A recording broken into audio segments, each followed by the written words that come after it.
Hitler's war machine, once unstoppable, was now in the retreat.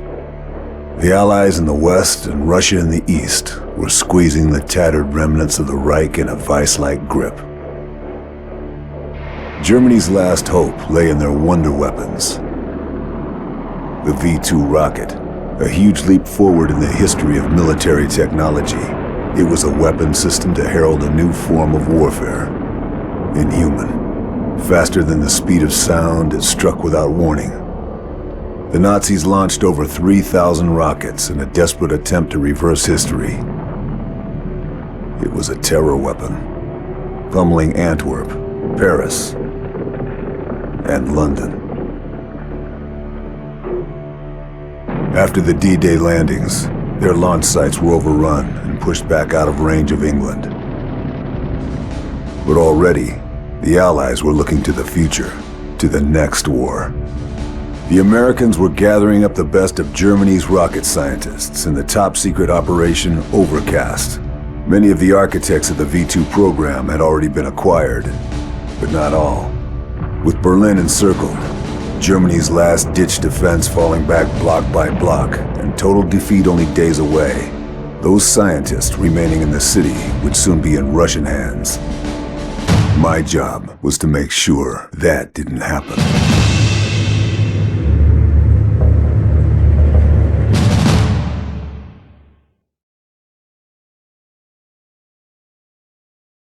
Major General Hans von Eisenberg was negotiating in secret for safe passage for his team.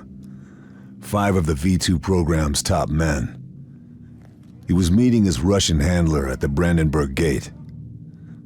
This was my chance to take him out before he could seal the deal. I was prepared, focused, confident. Little did I know, it would turn out to be the most difficult mission I'd ever undertaken.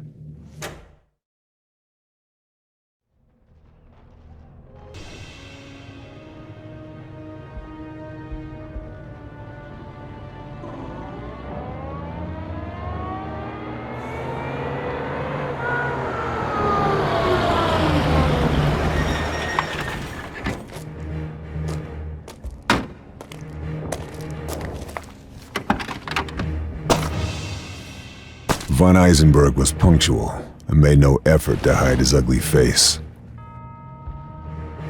Neither did his Russian contact.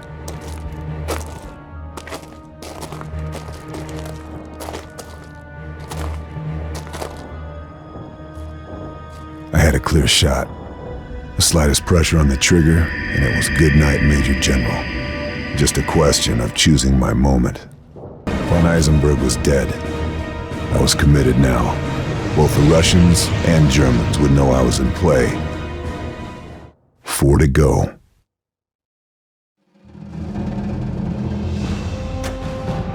Intel told me my next target was Dr. Gunther Kreidel, an expert in rocket engines. He was traveling across town in an armored convoy. We believed he was carrying documents that would lead me to the V-2 production facility, where the other 3 scientists were waiting. I'd identified a point on the route where I could lay a booby trap and stop the convoy. Naturally, the area was defended. I'd expect nothing less.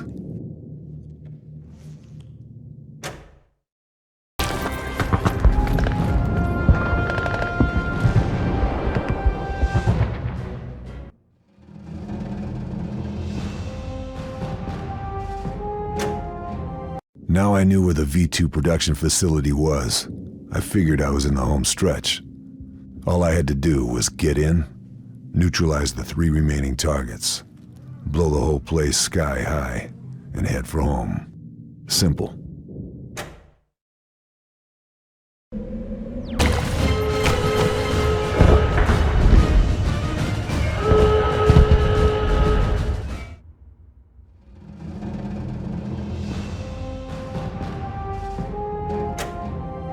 Now, I was improvising. Nothing in our intel had indicated that Schweiger was a friendly. This made him a potential asset. I had to find him. Only one problem. Berlin wasn't a ghost town anymore. The Reds had broken through the German lines, and a tank unit was heading straight for where Schweiger was being held. The Krauts were making a stand at Museum Island. I was happy to let them rot, but helping them slow the Reds was my best chance of buying some time. My plan was an audacious one. To blow up the bridge with a shot from the top of the museum, stop the tanks dead in their tracks. Then, while the Krauts and the Ivans fought it out, I could head into town and get Schweiger.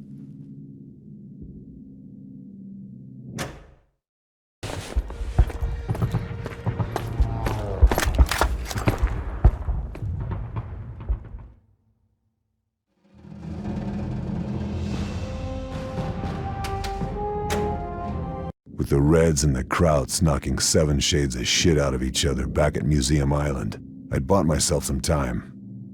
I headed for Opernplatz, where Schweiger was being held. I'd been sent to kill him, but now I was trying to save his ass. Funny how some days turn out.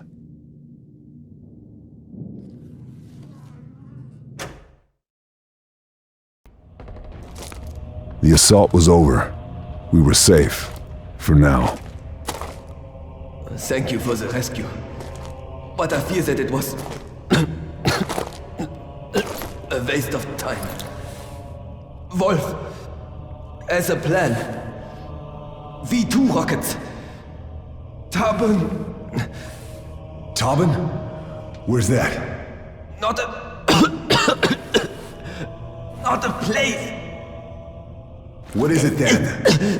What's Tauben? Answer me! It's... Intel had been wrong about Schweiger. I wondered what else we'd got wrong. Or, more importantly, what else we just didn't know. Like Tauben. What the hell was that? And what was Wolf's plan?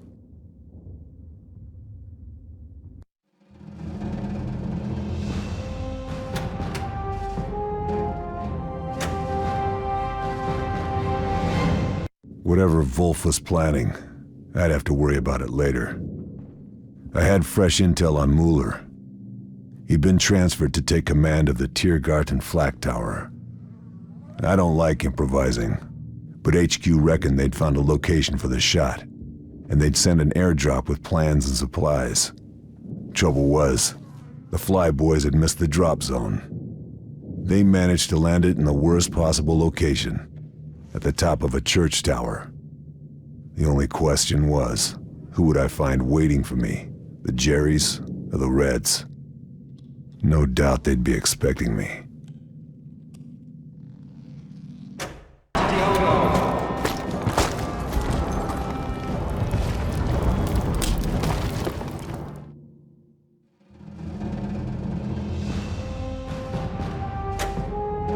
Now I knew how to get Muller. One true shot from the flak tower to his command tower. But the Russians had closed in, cutting me off from my designated vantage point.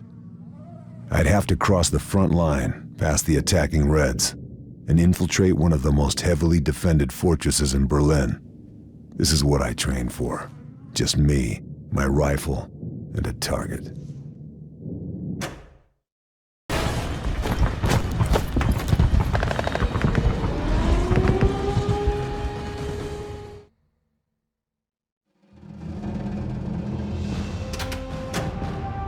The only target left was Wolf, but I hadn't a clue where he was hiding. I knew the Ivans had a special operations command post in East Berlin. Perhaps he was in contact with them. I packed up and headed out, followed the sounds of fighting and tank fire. It was just about the most dangerous place I could possibly go, but I needed answers, and this was the only way to get them.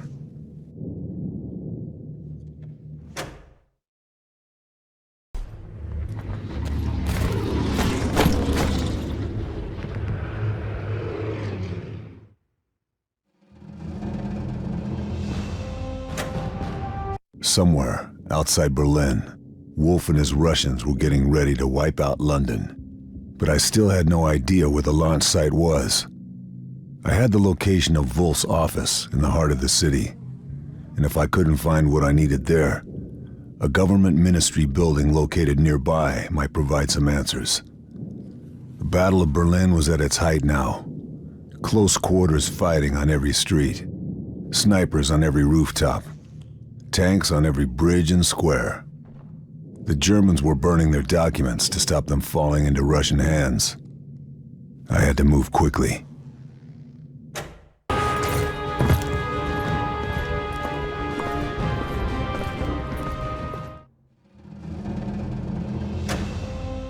I headed out immediately, praying I'd still have time.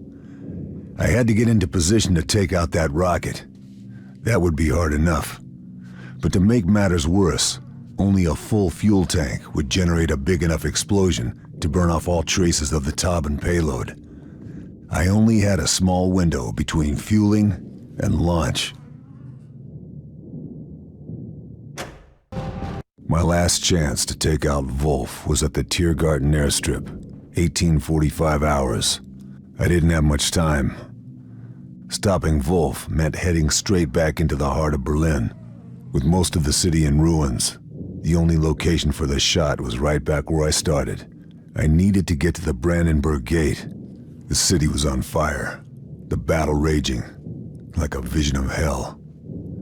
And somewhere, in the middle of that firestorm, that bastard was gonna get in a plane and fly to safety, taking all the secrets of the rocket program to Moscow. Unless I could stop him.